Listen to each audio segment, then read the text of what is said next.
as you saw today, they really have an excellent team. I believe that all year long, and they should have played like that today. We obviously, that was the worst we've played in a long time, and that's credit Michigan State for that.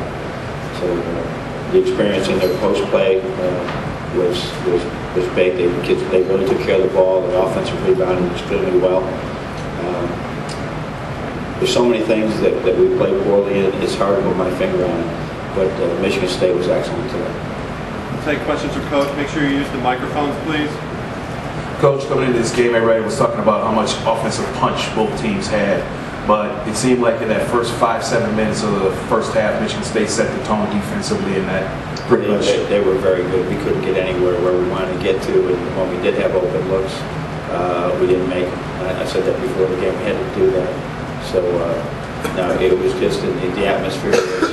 We played in front of a sellout every night. I mean, for the whole year virtually, and we just somehow we did not play with the boys offensively that we needed to have to be able to make shots when you're open and make some guarded shots as well.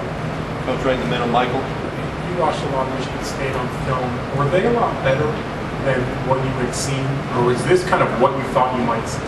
They have tremendous now they have tremendous talent. I mean, tremendous talent. And Derek Nix has developed into really a tremendous post player. But I mean, the other 4 guys that are putting around him are as high level as there is in the country. So they're good. They have a great plan. They play very well together. They play with great purpose today. And today, they are playing freshmen like we are. Probably not as many of them. But the 2 there, but Valentine and Harris were terrific today. So we have to learn a lot from this game.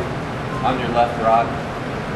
John, talk about the way that you rotated the big. You said you wanted to play 4 Jordan was healthy. Talk about the impact. Yeah, we tried to. Each one, none of them played up to their potential. Jordan, as you can see, just does not have the lift that he had beforehand,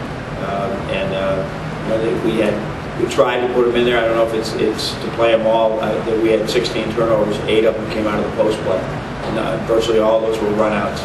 So that we have to just keep working on that, make them better, make them more skilled, be able to catch the ball, be able to make an easy play, or make tough plays as well. So it's very much a work in progress with us with any of our big matches. They're all disappointed. We're disappointed. We'll go back to work. Larry. How puzzled were you by Tim Hardaway, a junior who obviously is capable of doing a lot? He's been playing as good as any guard in the country. He had a bad night. He really had a bad night. Credit to Michigan State defense. But Tim Hardaway has been as good as any player in the country, really. He and Trey Burke, that backcourt is terrific. Tim had a bad night, and Tim Hardaway will bounce back like he always has. Right here on your left. John, your team is, whenever they've been dealt a big blow in games, always seem to be able to respond and come back with a run. It didn't really happen tonight. What do you make of that? It's still hard. I mean, there were so many things. Every time that we would get the offensive rebounds that they got took a lot out of us. And we had one of the best defensive rebounding percentages in the Big Ten, but it wasn't even close tonight. And one of the things we emphasized was we had to see contact on every shot, and there was no contact. So they got the best of us in that area, and obviously it's a huge area that we have to work on. This is a physical league. It's a physical game, and you have to embrace it. We did not, and they did, and they guys got away from us. There wasn't any turning back after they made that spurt in the second half. Your back is Nick.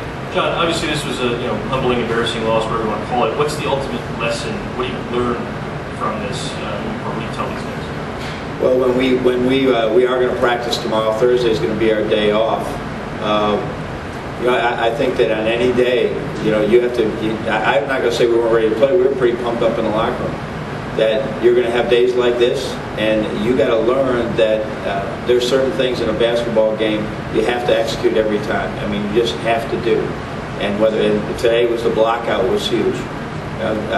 Just paying attention in huddles. I thought our guys were distracted coming out of the huddles on a couple of times. We blew up some plays. Just things that they have to learn to understand, because it can snowball so quickly on you. And we didn't deserve to obviously win that game, and maybe we got exactly what we deserved, and maybe it's medicine for the future.